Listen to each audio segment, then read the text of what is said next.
আমরা নিচে নামছি, মনে হচ্ছে চলে এসেছি। আর থেকে এবার নিচে নামছি, এই যে আবার আমরা হান্দোয়ান বাইপাসে চলে এসেছি। কেমন লাগলো তোমাদের জানিও, ওকে?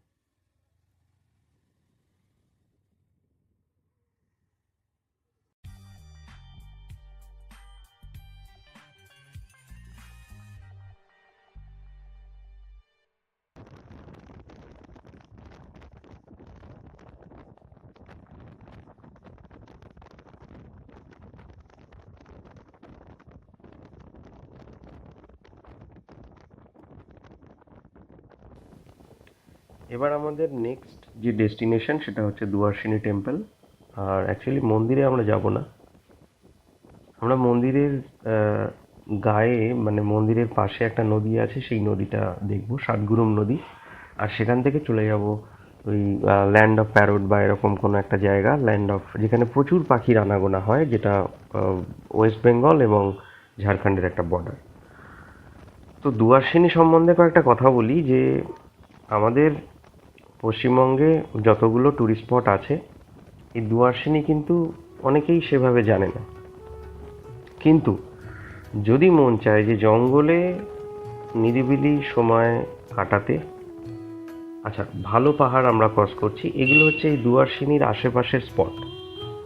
তো যদি কারোর ইচ্ছা হয় যে জঙ্গলে ভালো সময় কাটাতে, একটা নিরিবিলি পরিবেশ, তো এই ছোট্ট গ্রামের কিন্তু কোনো তুলনা হয় না। আমরা এলাম পেট্রোল পাম্পে, এখান থেকে পেট্রোল ভরে এর পরের যে টোটাল ডেস্টিনেশন আছে তার মধ্যে মোটামুটি পেট্রোল পাম্প আর নেই, এই একটাই আছে। তাই এখান থেকে তেল ভরে নিয়ে আমরা আবার পরের জায়গাটায় যাব। তো আমি যেগুলো বলছিলাম যে এই মানে ইকো ট্যুরিজমের জন্য দুয়ারসিনী হচ্ছে একটা আদর্শ জায়গা। লোকজনের সেরকম ভিড় এখানে নেই, যেন মনে হয় প্রকৃতি তার আদিম সৌন্দর্য নিয়ে অপেক্ষা করছে। মানে প্রকৃতি আগে যে একটা সুন্দর পরিবেশ, সেই পরিবেশ এখানে পাওয়া যায়। চারিদিকে সবুজের সমারোহ, জঙ্গলের মধ্যে আমরা দেখলাম যে শাল, শিমুল, পলাশ, কত রকমের গাছপালা এখানে রয়েছে। গ্রামের বেশিরভাগ বাসিন্দাই এখানে হচ্ছে মুন্ডা, শবর, খেরিয়া, সাঁওতাল জনজাতির মানুষ। হাজার বছর পুরনো সংস্কৃতির অনেকটাই এরা কিন্তু আজও বজায় রেখেছেন। সেগুলো এই গ্রামগুলোতে মানে আশেপাশে দুয়ারসিনী গ্রাম বা এর আশেপাশে যে গ্রাম আছে, সেই গ্রামগুলোতে যদি যাওয়া যায় তাহলে নিজের চোখেই এগুলো সব দেখা যায়। আরও একটা গুরুত্বপূর্ণ কথা সেটা হচ্ছে এখানে কিন্তু বন্য জীবজন্তুর অভাব নেই এই দুয়ারসিনীতে। মানে এখানে হাতি, ভাল্লুক, নেকড়ে, বনো শুয়োর এই গুলো কিন্তু এখানে প্রচুর আছে, যে কারণে বারবারই বলা হয় যে স্থানীয় গাইড না নিয়ে, মানে যারা অভিজ্ঞ যারা জানেন তাদের সাথে না, মানে তাদেরকে সাথে নিয়ে যেন এই জঙ্গলগুলো বা এই সাইটগুলো ভিজিট করা হয়। আর যেটা বললাম যে দুয়ারসিনীর এই আমরা চলে এসেছি দুয়ারসিনী টেম্পেলে। এই দুয়ারসিনী টেম্পেলের এই গায়েই যে টেম্পেল নিয়েও অনেক হিস্ট্রি আছে। তো আমরা আমরা মন্দির সম্বন্ধে কিছু বলবো না। এই হচ্ছে সাতগুরুম নদী, এইটা এই যে দুয়ারসিনী দিয়ে হেঁটে মন্দিরের পাশ দিয়ে এই সাতগুরুম নদী। শোনা গেছে যে এটা নাকি সাতটা পাহাড়কে এই নদীটা ঘিরে আছে। মানে দেখে মনে হয় যে জঙ্গল ভেদ করে একটা যেন নবযৌবনা তরুণীর মতন বয়ে চলছে। তো খানিকক্ষণ যদি ইচ্ছা হয় এই নদীর ধারে বসে থাকা যেতে পারে। পাখিদের কলতান আর জলের যে একটা মানে সুরেলা একটা মিষ্টি আওয়াজ শুনে মন একদম ভরে যাবে। ওপরের দিকে তাকালেই দিগন্ত বিস্তৃত আকাশ, মনে হয় যে এখানে ঘন্টার পর ঘন্টা বসিয়ে কাটিয়ে দিই। সাতটা পাহাড়কে বেষ্টন করে নাকি এই নদীটা, তাই এর নাম সাতগুরু নদী।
আমরা ওয়েস্ট বেঙ্গলের বর্ডার, মানে ওয়েস্ট বেঙ্গল ছেড়ে আমরা বেরিয়ে গেলাম। এখন আমরা ঢুকে গেলাম ঝাড়খণ্ড।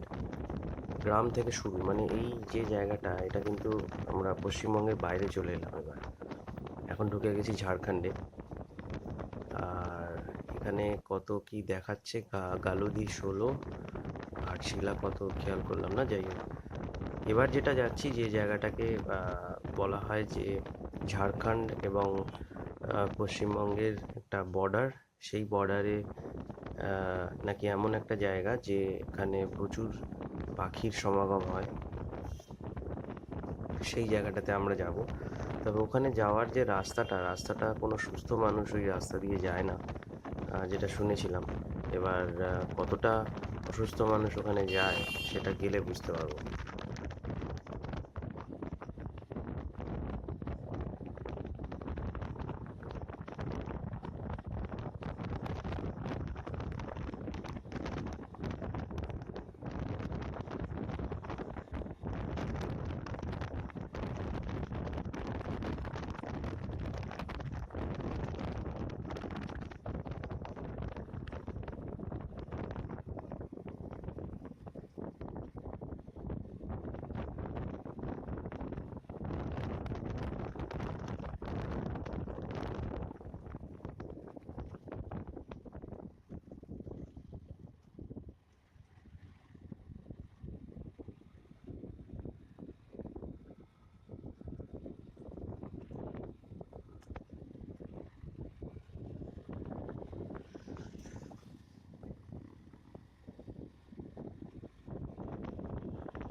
রাস্তাটা, এই যে রাস্তা, এটা কোনো রাস্তা? এই রাস্তায় পাগল ছাড়া মনে হয় না কেউ আসে, মানে আমার মতন পাগল ছাগলরাই এই রাস্তায় আসে। এটা কোনো রাস্তা?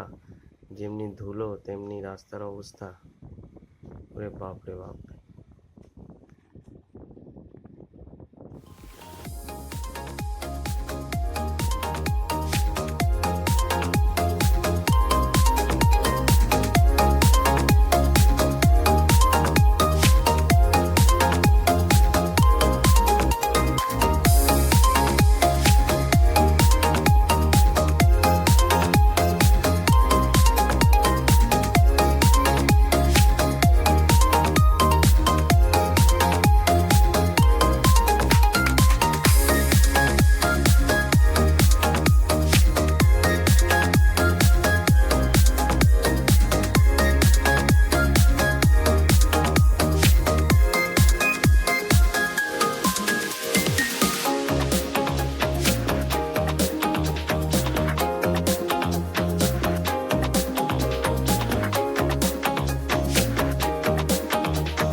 আমরা দাঁড়িয়ে আছি ঠিক পশ্চিমবঙ্গ আর ঝাড়খণ্ডের মাঝখানে। আমার ডান দিকে হচ্ছে পশ্চিমবঙ্গ আর বাঁ দিকটা হচ্ছে ঝাড়খণ্ড। এর ওপর দিয়ে একটা ড্যাম মতো করা, নিচ দিয়ে নদী বা ক্যানাল কিছু একটা হবে। ওই দূরের যে জঙ্গল, সেই জঙ্গলে প্রচুর পাখি আসে, পাখির ডাক শোনা যাচ্ছে।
এবার ক্যাম্পে ফেরার পালা। ভালু ক্যাম্পে আবার আমরা ফিরবো, ফিরে সেখান থেকে লাঞ্চ করব, লাঞ্চ করে আবার বেরোবো ন্যাড়া পাহাড়ের জন্য। আপাতত আপ টু লাঞ্চ পর্যন্ত এখানেই শেষ। আবার দেখা হবে লাঞ্চের পরে।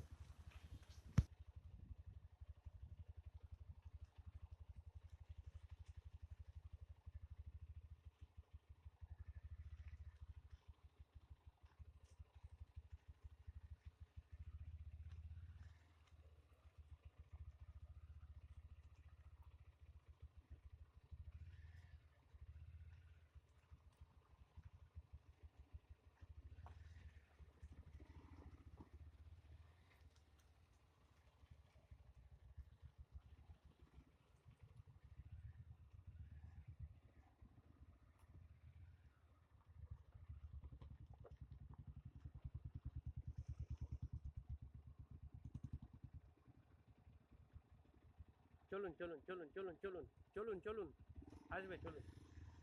ও আকি আছে, চলে আসবে।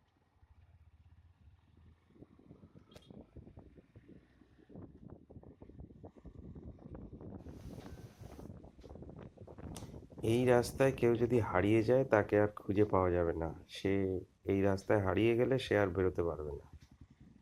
এখানে কোনো নেটওয়ার্কও থাকে না যে গুগল ম্যাপ দেখে সে বেরোবে, ফোনে কোনো টাওয়ার নেই। এখানে হারিয়ে গেলে এখান থেকে ফেরার আর কোনো উপায় নেই। তাই প্রত্যেকে খেয়াল রেখে রেখে যেতে হচ্ছে যে কেউ যাতে বেশি পিছনে না পড়ে, কারণ একটা টার্ন ভুল হলেই অন্য দিকে চলে যেতে হবে।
लो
খেতে